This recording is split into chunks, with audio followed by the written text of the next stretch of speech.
আমি দুটো প্রোডাক্ট দেখাবো, একটা অরিজিনাল একটা ফেক। এবার আমরা অনেক সময় বারকোডের পেছনে ছুটি, যে ছবিতে তো বারকোড দেওয়া আছে, ডিটেলস লেখা আছে, তার মানে এটা অরিজিনাল। অনেক সময় বারকোড মেকআপের খাপের মধ্যেও থাকে। তো এখন আমি যদি দুটোকে দেখি, এরাও ফ্লিপকার্ট থেকে নিয়েছে খুব সম্ভবত, কে নিয়েছো তাই তো? ওকে, তো এখানে প্রিটি অল সেট লেখাটা দেখো কিরকম ভাবে আছে, আর এখানে প্রিটি অল সেট লেখাটা দেখো কিরকম ভাবে আছে। দেখতে তো প্রথম কথায় দুটো আলাদা সম্পূর্ণ হবে। এবার এটা তুমি ধরো, ফেকটা বুঝবো কি করে, কেন কি প্রিটি অল সেট এখন চারপাশে ফেক চলে এসছে, এর অরিজিনাল পাওয়াটা ভীষণ টাফ। তো এখানে দেখো, প্রথম কথা এখানে লাইট আপ বলে লেখা থাকে, এখানে কালার্স বলে প্রত্যেকটা ডিটেলসে লেখা থাকে ভীষণ সুন্দরভাবে।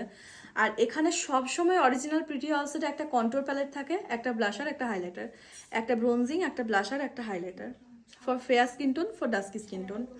কিছু গ্লিটার থাকবে, 3টে গ্লিটার মাস্ট, যেটা ভীষণভাবে ইউজ করি আমরা পার্পল, এখানে যেটা নেই একদমই। ওকে, এবার এখানে সিমারগুলো আমরা যদি দেখি, আমি এখান থেকে একটা সিমার চুজ করছি, অনেকটা নিচ্ছি কিন্তু, হ্যাঁ কন্টিনিউয়াসলি নেওয়ার পরও কিন্তু কোনো গ্লো নেই সিমারে কিছু আছে দেওয়ার পরও।